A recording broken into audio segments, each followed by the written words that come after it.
把鸡蛋液倒进米饭里，瞬间变美食。我们一起来看看吧。大家好，我是杰利，欢迎回来我的 channel。今天分享的是和饭有关的，当然要先准备一碗饭哦。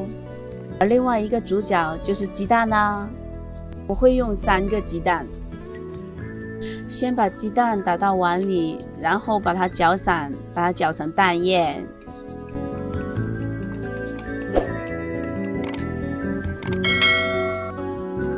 把搅好了的蛋液倒进米饭里面，然后搅拌均匀。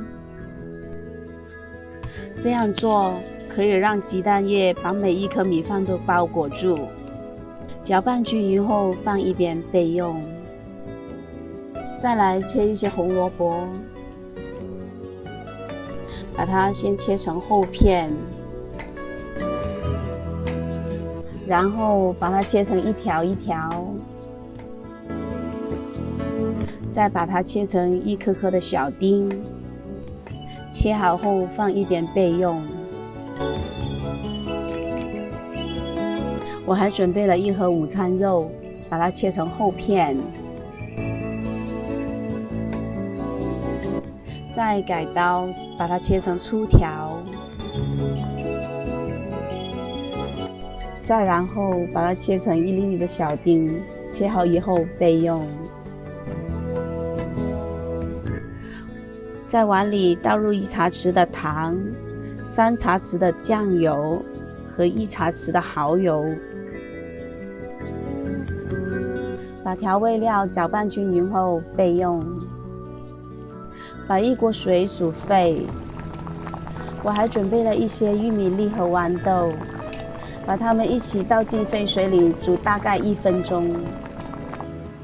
锅里倒进一些油，烧热以后倒入午餐肉丁，用半煎半炒的方法把它炒香，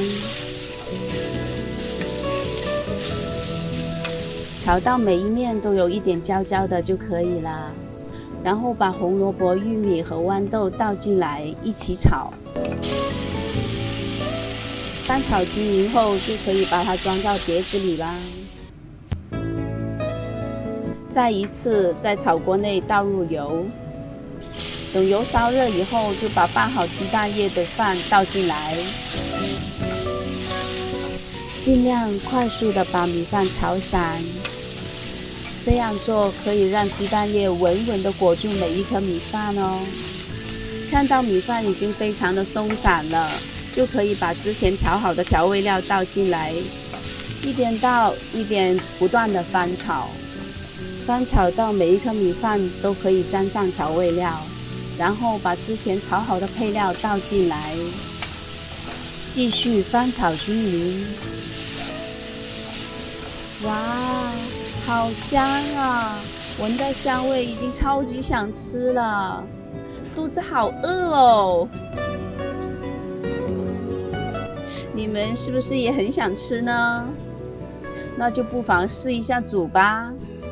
如果你也喜欢我的影片，请您按赞和留言，还有订阅我的 channel， 记得按下旁边的小铃铛哦。谢谢您的观看，我们下一期影片再见，拜拜。